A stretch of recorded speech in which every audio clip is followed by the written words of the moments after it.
Saturday afternoon, you've lost a game. What is it like in the Pearson household? I think if you ask my wife and kids, they would say he's a miserable bugger. I try not to be, but I think it's difficult. How long does it take you to get that out of your system? I honestly don't know. I mean, I choose to commute a distance because I always find either driving or getting the train, which I mix it up quite a bit, to be useful, either thinking time going into work or going home. And I like to kid myself that I leave work at work, but I'm assured by my family that I don't. You can't, can you? No, it's hard. It is, especially on this side of it. It's not always easy because your mind's always worrying about what you're going to be doing next. So, but it's a job I choose to do, and I really enjoy doing it. And when you win? Oh, it's great. Yeah, it really is. So, I'm sure the family would like to see us win a bit more often. This one's from David Cramp. He asks, is it true you used to put goldfish in the water bottles at training at Sheffield Wednesday? No. Oh, really? No, it's Middlesbrough. Go on. I can't remember it. No, listen, it's cruelty, isn't it? It's terrible. It is terrible. It's terrible. So it's not a true story? All right. I couldn't possibly comment. All right. We all know what that means, don't we? We all know what that means. This is a football question, this one. Connor McGold, 95, asks, do you still believe Leicester can get promoted this season?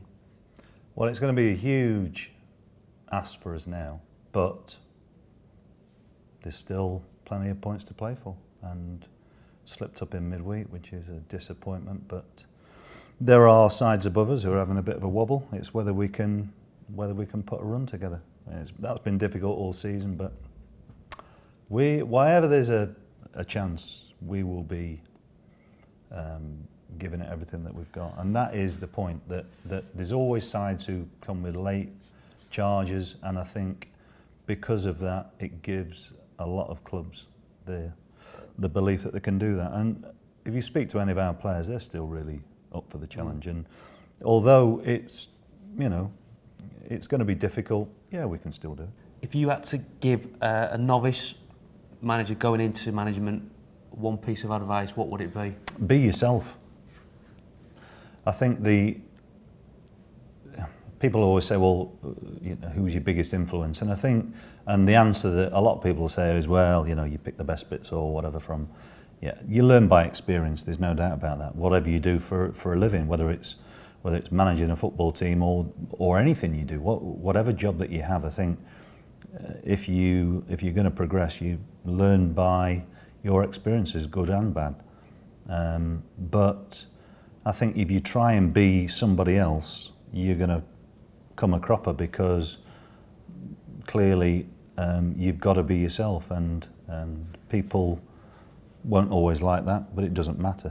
What people see out there is not always what happens in here anyway, so people's perceptions of the personalities of managers and players may be totally different from what they actually are, but you've got to be yourself, because when you're under pressure, it's your own personality that comes out anyway.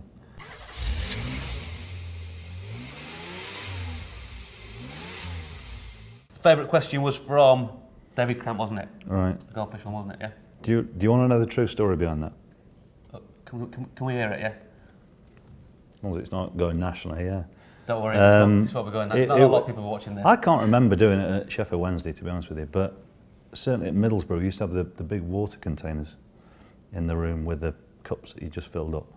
So I bought a couple of goldfish, and they were in there for a few days without anybody knowing. And Craig Hignett very kindly took them and gave them a home in his pond. So I carved a substitute out of a carrot and put it in there. So that spent a bit of time in there as well. So footballers got far too much time on their hands, haven't they? Yeah.